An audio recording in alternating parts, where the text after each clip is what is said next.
HOA, Karen turned my yard into a festival with strangers. So I released my bulls and chaos exploded. It all started on a quiet afternoon. When I pulled into my driveway, I saw something strange. Cars. Everywhere. And people. So many people. Karen, the HOA president, was standing at the front of my yard, smiling. But it wasn't a normal smile. Her eyes? They never smiled. She had invited 1,000 strangers to camp on my property, and I wasn't going to just stand there. I had a plan that would turn everything upside down. But what happened next? You won't believe it. Welcome back to HOA Secrets Uncovered. My name's Mark, and I live right here in this quiet little suburban neighborhood. But trust me, things aren't always as peaceful as they seem. I'm just a regular guy. Or at least, that's what I thought. Until Karen, the HOA president, decided to change everything. And that's where this crazy story begins. I had just finished a long day at work. Tired. Irritated. All I wanted was to get home and relax. As I pulled into my driveway, I immediately noticed something off. Cars. Everywhere.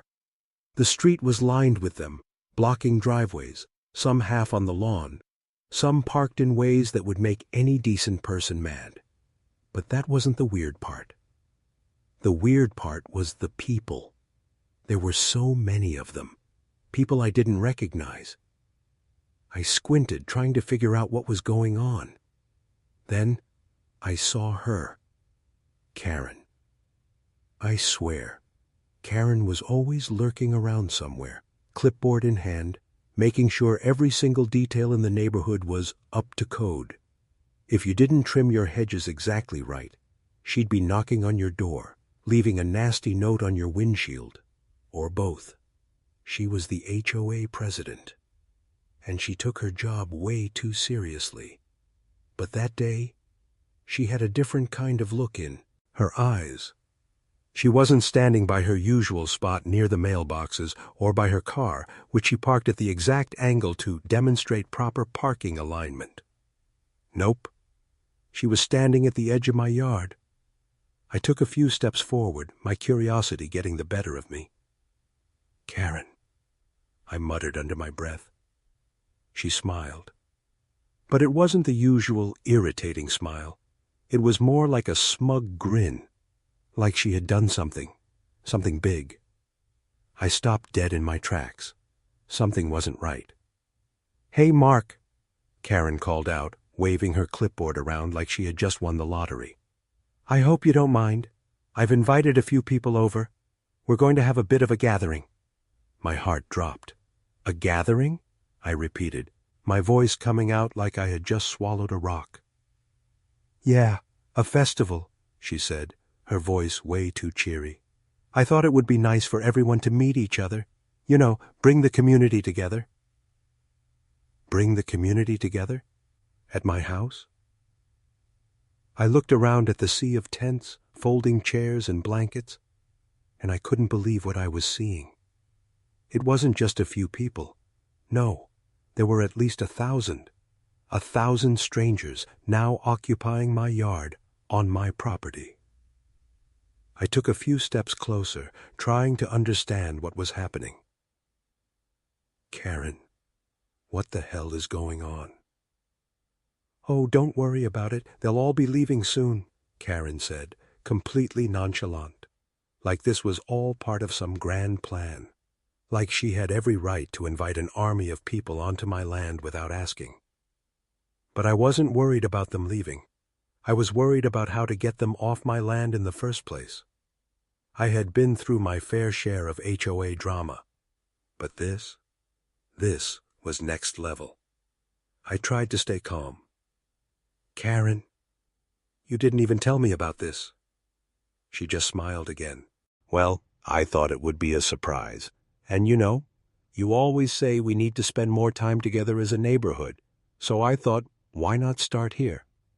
I could barely hold it in anymore. "You didn't even ask me if I was okay with this," I said, my voice starting to rise. "Oh, please," she waved it off, as if it was no big deal. "It's just a little fun. They'll be gone in a few hours." I looked around again. I wasn't even sure what I was seeing. People were already setting up food trucks, grilling, blasting music. Kids were running all over the place, kicking up dirt. It was chaos. I took a deep breath, trying to get my thoughts together. I didn't want to cause a scene, but how could I just stand there and let this happen? I walked back to my porch, trying to figure out what to do. Should I call the police? Should I talk to her? But before I could make any decisions, I heard a loud cheer from the crowd. They were setting up games that were completely invading my personal space. I wanted to go back inside, shut the door, and pretend I didn't see any of this, but I knew I couldn't. I had to deal with this. I took one last look at Karen, who was still standing there with that smile plastered on her face. Her little festival, her surprise community gathering. This was no accident. Karen had planned this, and she had the entire neighborhood involved. I could feel my blood boiling. But I wasn't about to let her have her way this time. I had a plan of my own. What would you do in my shoes? Would you call the cops? Fight back against the HOA? Or just go with the flow and let them have their way? I was standing there, feeling the weight of Karen's smile on me, and the chaos around me. It was like a circus had set up in my yard overnight, and I was the unwilling ringmaster. The music blared in the background, people laughing and talking, as if everything was perfectly normal, as if this was some kind of party I had been invited to. But I wasn't invited. I hadn't agreed to any of this. I walked back to the edge of my porch, trying to breathe in, breathe out, calm down. This was getting out of hand. I could see kids running around with balloons, jumping into my garden beds. I had spent hours last weekend planting those flowers, and now they were being trampled under the weight of a bunch of random strangers. I clenched my fists. Karen was standing right in the middle of it all, clearly proud of herself.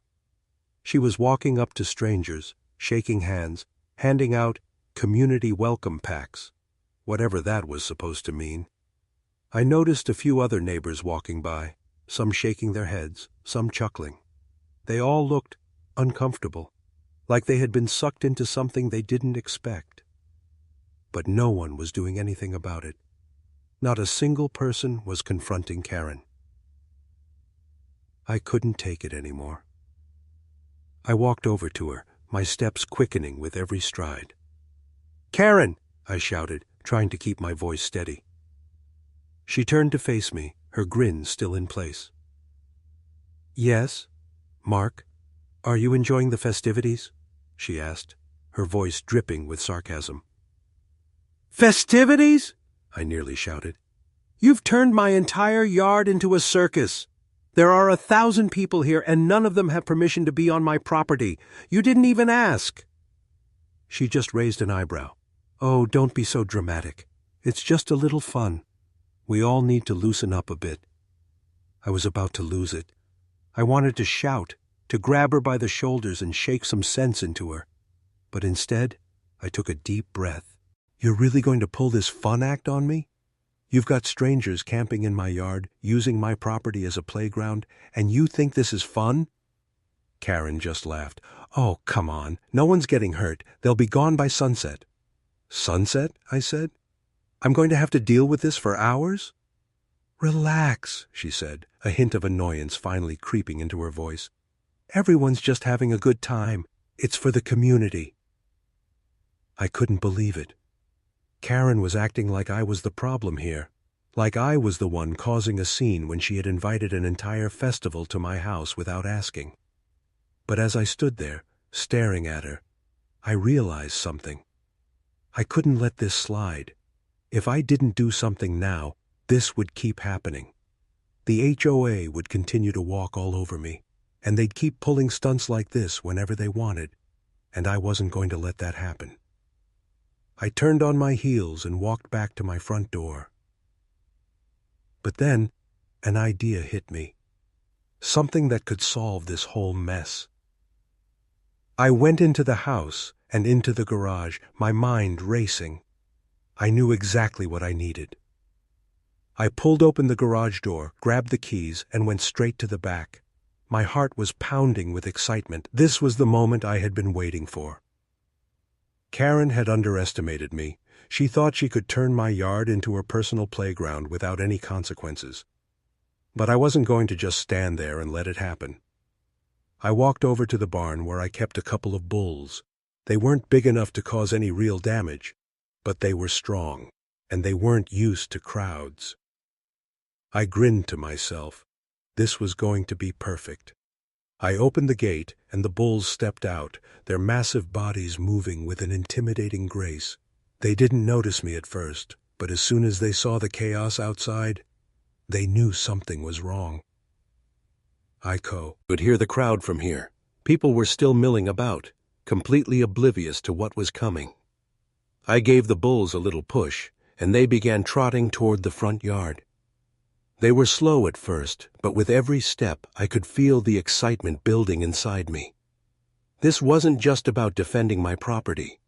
This was about teaching Karen a lesson she'd never forget.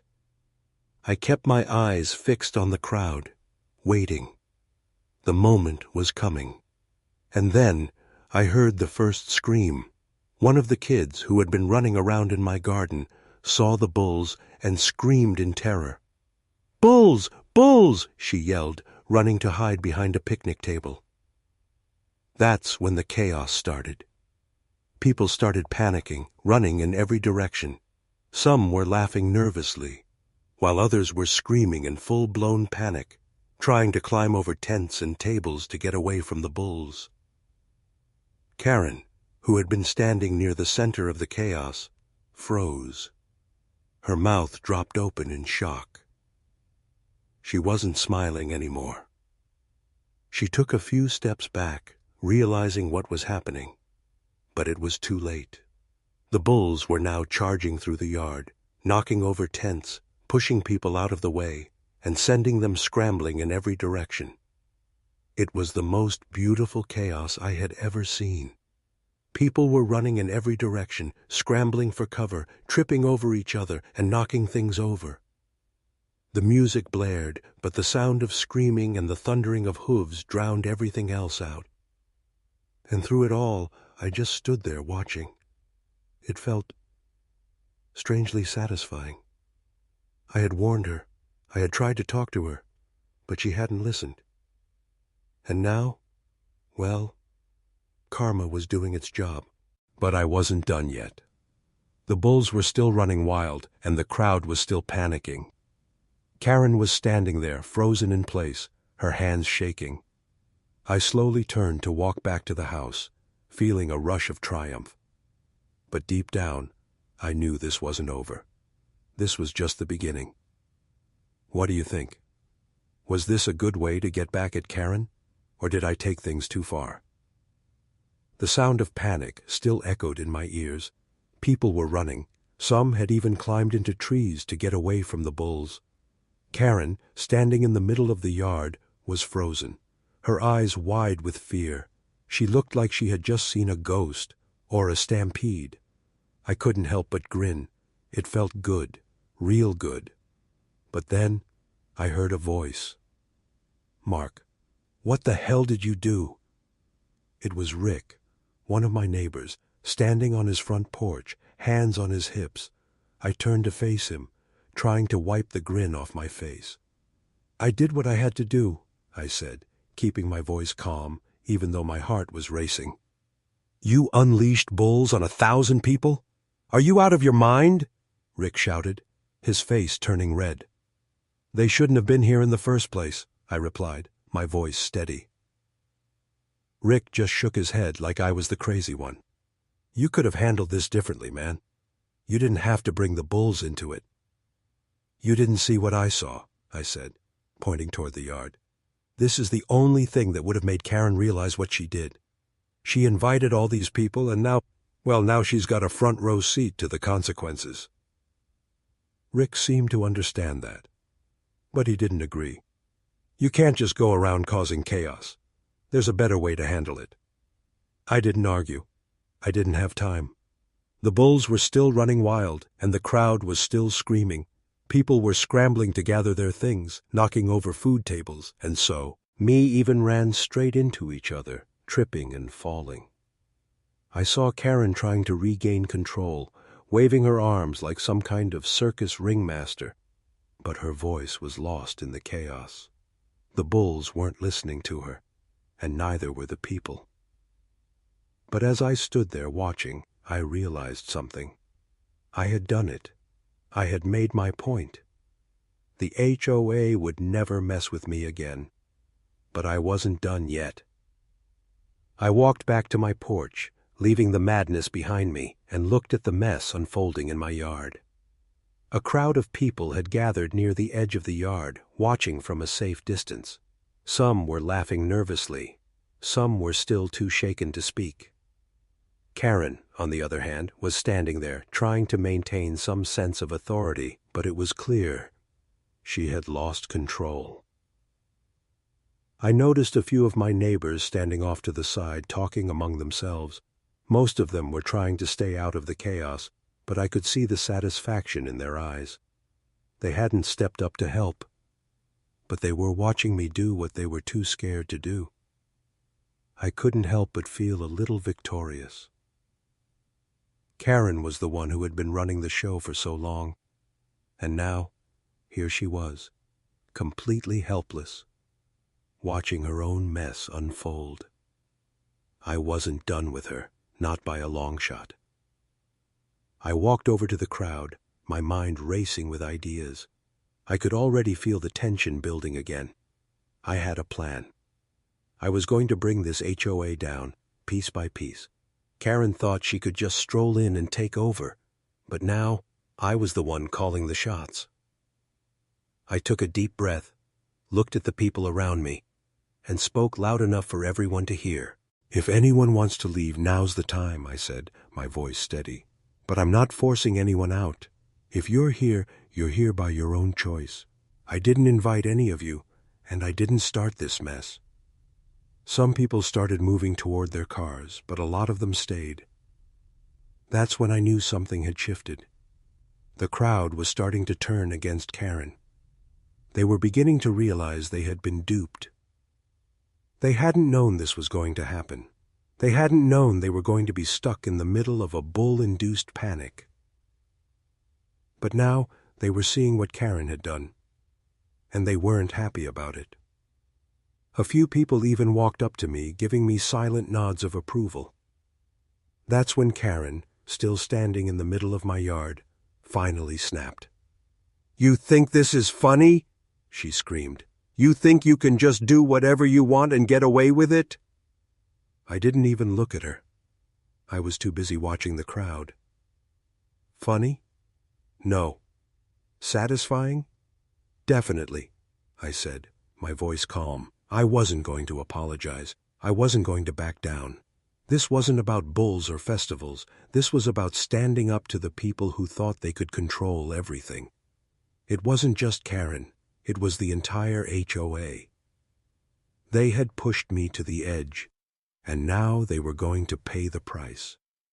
As Karen stood there, fuming, her face red with rage, I could see her grip on the neighborhood slipping. For the first time, people were seeing her for what she really was, a power-hungry tyrant. And I was the one who had turned the tables.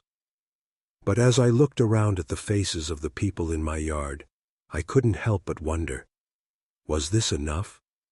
Had I done enough to get my point across, or was there more to be done? What would you do if you were in my shoes? Would you continue fighting Karen, or back down and let the HOA win? The chaos was still unfolding. People were slowly gathering their things and heading toward the exits, but they were looking over their shoulders, as if unsure whether they were safe from the bulls or from Karen's wrath. I stood on my porch, watching it all unfold. It felt like I was watching a movie, but I wasn't just a spectator. I was the director, the star, and the antagonist, all in one. Karen, meanwhile, was still in the middle of my yard, shouting orders, waving her arms. But the people weren't listening. She looked ridiculous. She had always been the one to make the rules, to tell everyone what to do. And now, she was the one being ignored. The power had shifted, but I knew it wasn't over yet. Karen wasn't the type to give up so easily, and I wasn't about to let her off the hook that easily either. She turned toward me, her face red with fury, and stormed over to the porch. "You think this is funny, don't you?" she spat. "You think you've won?" I raised an eyebrow. I think the bulls did most of the winning, but yeah, I'm enjoying this. Her hands clenched into fists, her breath coming out in sharp bursts. She looked like she was about to explode. "You've humiliated me in front of everyone," she shouted. "You've made a mockery of everything I've worked for." I didn't flinch. "You made a mockery of my property," I said, my voice steady. "You didn't ask, Karen. You didn't even give me a heads up. You just assumed I would be fine with you turning my yard into a circus. So forgive me if I'm not exactly apologetic." She gritted her teeth, clearly struggling to keep her cool. "I'm not done with you," she said, her voice low and dangerous. "Oh, I'm sure you're not," I replied, not bothering to hide the sarcasm. "But I think the damage is done." Karen didn't reply right away. Instead, she took a few steps back, clearly weighing her options. And then, as if on cue, a car pulled into my driveway. It wasn't just any car, though. It was a black SUV, and it had HOA written all over it. I turned my head, and that's when I saw it. Karen's backup. A lawyer. I knew what this meant. She wasn't going to just let this go. This was war. I stood there for a moment, letting the realization sink in. This wasn't just about a few bulls and a bunch of strangers. This was about Karen using her power to control everything. And she was going to fight back. But she didn't know who she was dealing with. As the lawyer got out of the car and walked up to Karen, I could hear bits and pieces of their conversation. "I'm going to sue him," Karen said, her voice venomous. "He's destroyed my reputation, my authority. He's got to pay." The lawyer nodded, but I could see the hesitation in his eyes. He was clearly uncomfortable with what had happened. But Karen wasn't backing down. She was going to do whatever it took to get revenge. I couldn't help but laugh under my breath. If she thought a lawsuit would intimidate me, she was in for a surprise. As the lawyer approached the porch, I stood tall, meeting his gaze without flinching. "Mr. Mark, I assume?" he said, extending his hand. I didn't shake it. "That's me. On behalf of the HOA, we'd like to discuss this situation," he said, glancing at Karen, who was standing behind him, watching me with fire in her eyes. "Oh, we can discuss it," I said, my voice calm, almost too calm. "But before we get into that, let's be clear. I'm not the one who started this. Karen made her choice. She brought all these people here. She turned my yard into a public event without even asking." The lawyer raised an eyebrow, clearly not expecting me to fight back. "And now you're trying to tell me I'm the one who's in the wrong?" I continued. "You've got to be kidding me." Karen stepped forward, her eyes blazing with fury. "You're going to regret this," she spat. "I promise you." I didn't flinch. "You'll regret underestimating me," I said, looking her straight in the eye. "You've pushed me too far, and I'm not backing down." There was a long, tense silence, and then the lawyer spoke up. "Well, we'll see about that. But know this. You haven't heard the last of this. The HOA won't just let this slide." "Oh, I'm sure they won't," I said with a smirk. "But I think you'll find that I'm not the easiest target." With that, the lawyer and Karen turned and walked back to the car, still talking, still plotting. but I was done. I had made my point, and now I had them exactly where I wanted them. I turned back to the yard. The bulls had finally calmed down, but the damage had been done. And that's when it hit me. This wasn't over. Not by a long shot. Karen and the HOA might think they could get away with this, but they were in for a rude awakening. I had played my cards, and now I was ready for the next move. What do you think? Should I keep fighting, or is it time to lay low for a while? The day after the chaos, I thought things might calm down. I thought the HOA would back off, that Karen would slink back into her little corner of the neighborhood, nursing her bruised ego. But I was wrong. As I was getting ready for work, there was a knock on my door. I opened it, half expecting it to be another neighbor asking what had happened the day before. But it wasn't just any neighbor. It was a sheriff's deputy. He handed me a stack of papers, his face serious. "These are court documents," he said, his voice low. "You're being served with a lawsuit." I blinked, trying to process what he had just said. "A lawsuit," I repeated, my mind racing. "For what?" The deputy didn't answer directly. He just handed me the papers, turned, and walked back to his car without saying another word. I stood there, staring at the papers in my hands. I could feel the weight of them. I had seen this coming. Karen wasn't the type to let things go. She had already called in the big guns, her lawyer and the whole HOA machine behind her. I opened the papers slowly, my mind running through a dozen scenarios. What were they suing me for? Destruction of property, disturbing the peace? It didn't matter. I knew it was just another way for Karen to get back at me for ruining her perfect little plan. But I wasn't scared. No, I was more determined than ever. I had already played by the HOA's rules. I had followed their guidelines, kept my lawn pristine, made sure my mailbox was at the exact right height. And yet, Karen had still found a way to invade my space, turn my yard into a circus, and then act like I was the one in the wrong. I wasn't going to let her have the last word. I needed to fight back. But how? I went inside, sat down at the kitchen table, and started reading through the lawsuit. They were accusing me of causing a public disturbance, interfering with the HOA's community event, and, get this, damaging property. I laughed. Damaging property? The only property that was damaged was my own. My garden, my lawn, my personal space. Karen had brought in the entire neighborhood to my yard, let them trample everything, and now she was playing the victim. It was infuriating. I couldn't just ignore this. I had to respond. But how? I needed a plan. So I spent the rest of the day going through every single piece of paper in the lawsuit, making note of their claims, looking for weaknesses, and I found plenty. The HOA's power was built on control, on making sure everyone followed their petty rules. But they had overstepped this time. I wasn't going to sit back and let Karen walk all over me. I called my lawyer that afternoon, explaining the situation. He was a no-nonsense guy who had dealt with HOA cases before. "Karen's overplaying her hand," he told me.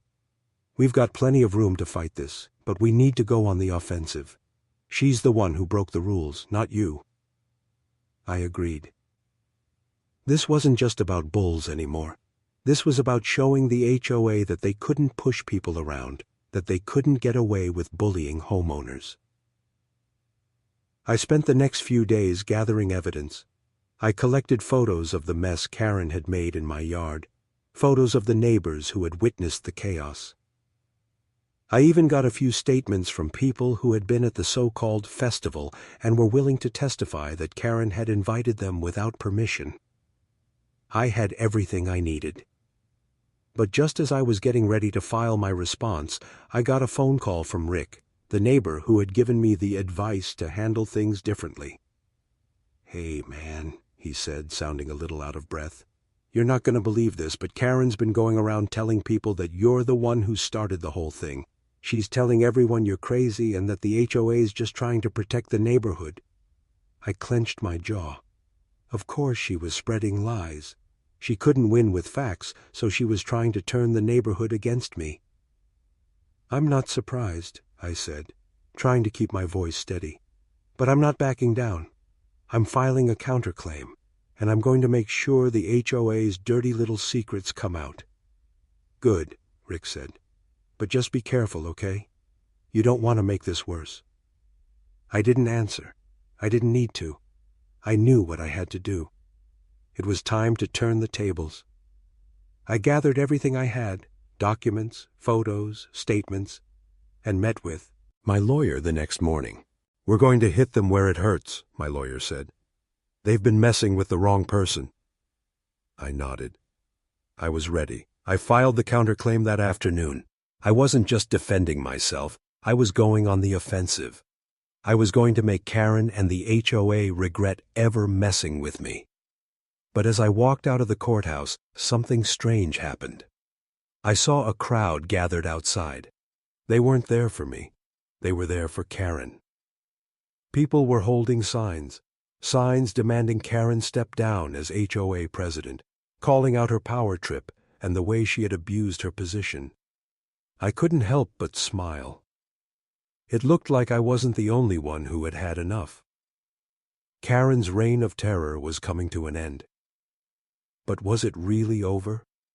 Was I going to win this battle, or was Karen just getting started with her revenge? What do you think? Will Karen give up, or will she escalate this even further? I hadn't expected things to escalate this quickly. The counterclaim was just the beginning. I had already made my stand, but Karen? She wasn't done yet. The very next morning, I woke up to the sound of my phone buzzing incessantly. It was a message from my lawyer. "We need to talk. Urgently." I hadn't expected such a serious tone. I called him back immediately. "Hey, what's going on?" I asked, trying to keep my voice steady. "Karen is pulling out all the stops," my lawyer said. "She's filed a defamation suit against you." I froze. "Defamation?" I repeated, almost laughing in disbelief. "She's suing me for telling the truth?" "That's right. She's claiming that your actions and your statements about the HOA have damaged her reputation and caused her emotional distress." I couldn't help it. I laughed. "Emotional distress?" I said, shaking my head. "She's the one who's been harassing me for years. She's the one who brought this whole circus to my yard. And now she's playing a victim?" But my lawyer wasn't laughing. "This isn't a joke. She's going to use everything she can, and if she wins, it could get ugly." I took a deep breath. It was clear that Karen had no intention of backing down, and honestly, I wasn't sure what to do next.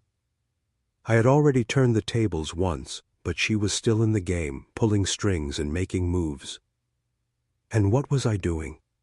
I was just trying to defend my yard. The thought of her trying to make herself out to be the victim, it made my blood boil.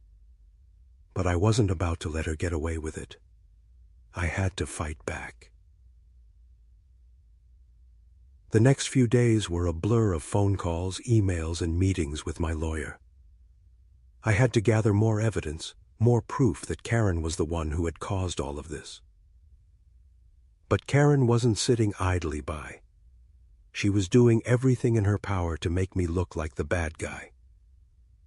She had even gotten some of the other neighbors to speak out against me, claiming that my actions had disturbed the peace and created a hostile environment in the neighborhood. But I wasn't about to let her paint me as the villain. I kept my head down, focused on building my case. But deep down, I knew this wasn't just about bulls or HOA rules anymore. This was personal. This was about Karen using her power to destroy people who dared to challenge her. and I wasn't going to let her get away with it.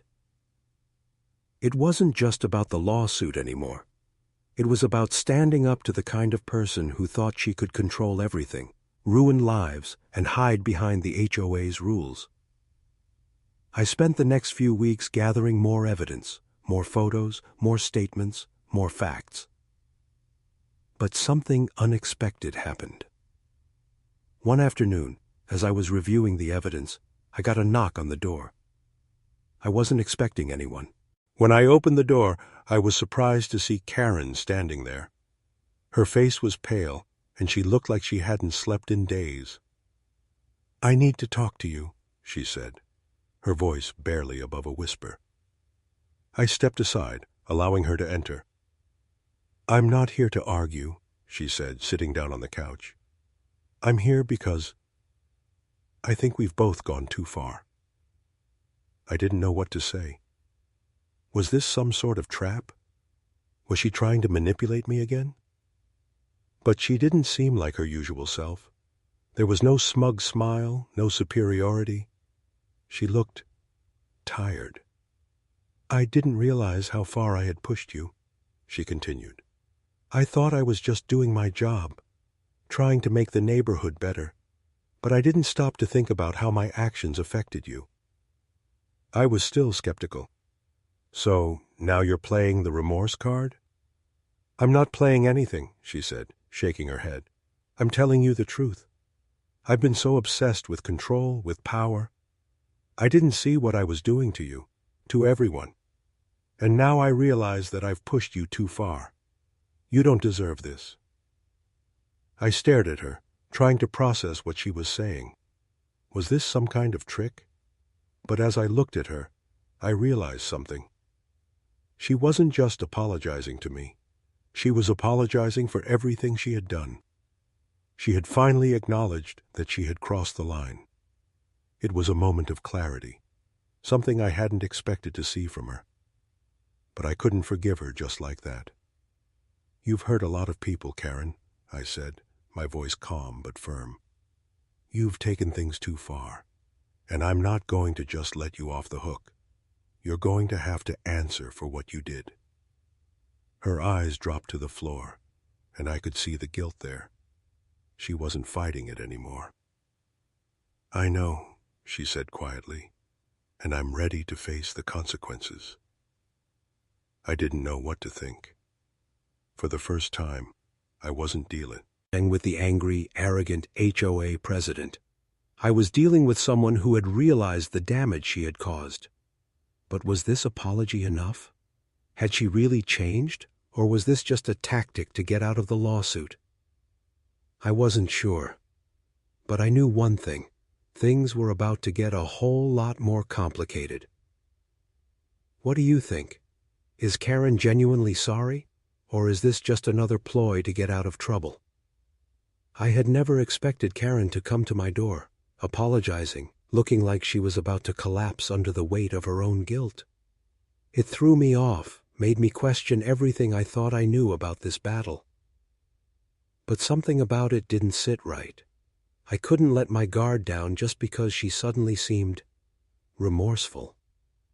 She had been a tyrant for so long, controlling, manipulative, playing by her own set of rules.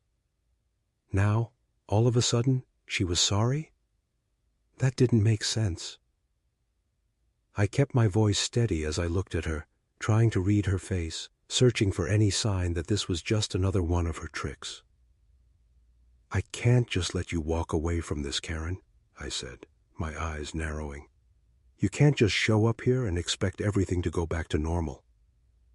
Her face tightened. She knew I wasn't buying into her act. "I understand that," she said quietly. "But I can't undo what I've done. All I can do is apologize and accept whatever happens next." I wasn't sure what to make of this sudden shift in her attitude. It felt like she was being genuine, but I had been burned too many times to trust her just yet. But then she said something that caught me off guard. "I've already told the HOA I'm stepping down as president," she said, her voice shaky. I blinked. "What?" "I've told them I can't do this anymore," she said. I've ruined everything. I've lost the respect of the people in this neighborhood, and I don't deserve to be in charge anymore." I was speechless. Karen, the same woman who had tried to control every aspect of the community, was telling me that she was resigning. This was the last thing I expected. But as much as I wanted to believe her, I couldn't let my guard down, not after everything that had happened. I stood there staring at her. For a long moment, there was only silence. And then, in a quiet voice, she added, "I've been in charge of this HOA for years, and I've used it to manipulate people. I've made their lives miserable. I used my power to control everything. And now it's too late. I've lost everything." I could see the tears welling up in her eyes. She wasn't the same woman who had walked into my yard months ago with a smile on her face, ready to take over everything. No, this was someone who had hit rock bottom. I didn't know what to say. Part of me wanted to gloat, to say I had won. After all, she had been the one to push me to the edge, to bring chaos to my life. But part of me felt sorry for her. She had been so consumed by her need for power that she had lost everything: her neighbors, her position, and maybe even her own dignity. I took a step back, rubbing my temples. "I don't know what to say, Karen. I'm not sure what to believe. But I can't just forget what you've done." She nodded, wiping her eyes. "I know. I don't expect you to forgive me. I just wanted you to know the truth. The real truth. I've been wrong, and I'm sorry." There was an awkward silence between us, and then I heard it. The sound of a car pulling into the driveway. I turned around, my heart sinking. It was the HOA board members. I didn't know whether they were here to back Karen up or to come after me for everything that had happened. But as they stepped out of the car, I could see the uncertainty in their eyes. Karen stepped forward, holding her head high. "Everyone," she said, her voice firm but emotional, "I've made a decision. I'm stepping down as president of the HOA. I can't continue to lead this community. I've made too many mistakes, I've hurt too many people, and I'm done." The board members exchanged glances. But then one of them, a man I recognized as Mr. Davis, spoke up. "Karen, you can't just step down like this. There are rules, procedures. We've been planning for this event for months. You can't just throw it all away." "I'm throwing it all away," Karen said, her voice shaking with emotion. "Because I don't deserve to lead anymore. I've ruined this neighborhood, and I can't undo what I've done. I can't keep controlling everything." The board members stood there in shock, clearly unsure of how to react. I was still processing everything. But I knew one thing for sure. Karen had finally broken. After everything, after all the fighting, the chaos, the lawsuits, she had finally realized that her power trip was over. And just like that, it was done. She stepped down as president, and the HOA began the process of finding someone new to lead. As for me, I couldn't help but feel a strange sense of satisfaction.